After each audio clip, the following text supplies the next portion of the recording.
राधे राधे। राधे राधे महाराज जी।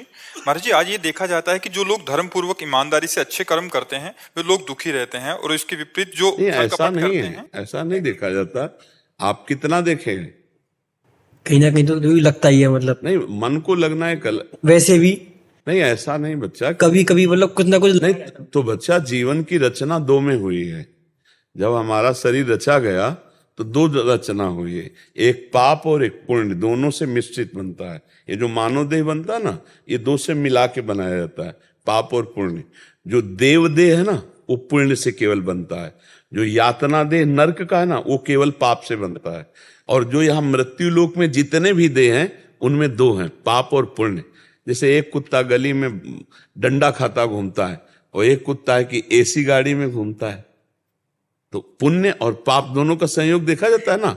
अब एक आदमी है कि मेहनत करके भी, धर्म पूर्वक चल के भी वैभव संपन्न नहीं है, और एक है कि पाप आचरण करता है, बुरे कर्म करता है, मनमानी बेविचार करता है, और खूब उसके पास धन है। इसमें पूर्व पुण्य और पाप का संयोग माना जाता है। वर्तमान की नई खेती धर्म है, वो धर्म से चल रहा है, पर पुरानी खेती उसकी पाप की है। तो इस समय वर्तमान में धर्म करते हुए भी उसे दुख मिलेगा। वो वर्तमान में पाप कर रहा है, लेकिन पूर्व में पुण्य कर आया है, तो माला माल चकाचक दिखाई देगा। लेकिन ऐसा नहीं कि वर्तमान का पाप उसे गिराएगा नहीं, नष्ट करेगा। ऐसा नहीं कि वर्तमान का धर्म उसे सुखी नहीं करेगा, परम सुखी करेगा। जो पूरा संसार इतने के लिए ही जीवन बर्बाद किए, रोटी खाने को बढ़िया मिल जाए, पहनने को मिल जाए, और भोग भोगने को मिल जाए, और चौथी कामना की वाहवाही हो जाए। पूरी बात पूरे संसार में समझो हम चार बातों में कह रहे हैं, यही सबके दिमाग में है। बोले है कि नहीं दिमाग में यही, और इसी के लिए पूरी सब मेहनत कर रहे हैं।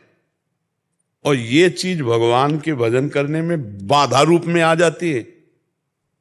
जो आप कहते हैं वो दुखी रहते हैं, हम कहते हैं नहीं। जब हम धर्म में चलते हैं तो थोड़ी कसौटी होती, थोड़ी परेशानियां होती। लेकिन जैसे दुर्योधन युधिष्ठिर, महाराज युधिष्ठिर को कितना कष्ट दिए।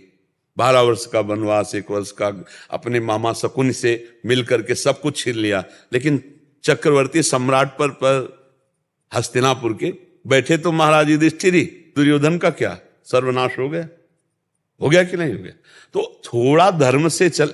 अगर आप मौज मस्ती देखो कि आप पढ़ करके महाभारत में देखिए, जो दिखाया गया वो तो कम मात्रा में दिखाया जा ही नहीं सकता पूरा।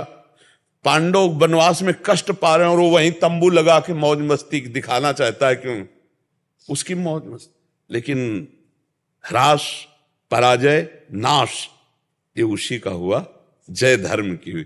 थोड़े दिन धर्मात्मा पुरुष दुखी दिखाई दे सकता है, लेकिन परिणाम उसका बहुत अच्छा होगा। यदि वास्तविक धर्मात्मा नौटंकी कर रहा है धर्मात्मा की, तो हम नहीं कह सकते। नाटक कर रहा है धर्मात्मा बनने का, तो हम नहीं कह सकते। मान लो माला में हाथ है और प्रपंच चल रहा है, माला चल ही नहीं रहा, से थोड़ी भगवान मिल जाएंगे। तो अब जैसे एक आदमी 1 लाख रुपया दान कर रहा है, तो धर्मात्मा है ना। लेकिन समझना पड़ेगा, अगर वो 1 लाख रुपया अपने नाम घोषित करवा करके, छपवा करके इसके, वो धर्मात्मा नहीं है, वो धर्म नहीं बनेगा उसका। हो गया उसका यश, तो सब गया पुण्य। तो ये भी बात है, धर्म को करते हुए धर्मात्मा पुरुष आगे महासुख को प्राप्त होता है। लेकिन पाखंड, नाटक, दंभ, दिखावा, ये धर्म नहीं होता। तो धर्म बड़ा सूक्ष्म विषय है। 4 आदमी उसको कह सकते हैं कि ये धर्मात्मा पुरुष है, माला लिए है, ये तिलक लगाए, कंठील, मार बेईमानी अंदर चलती, प्रपंच चल रहा है, गंदे आचरण कर रहा है, तो दुखी होगा ही। आप कहोगे माला भी जपता है, वृंदावन भी जाता है, धर्म भी करता है, बड़ा धर्मात्मा। ऐसा नहीं, वास्तविक धर्मात्मा 4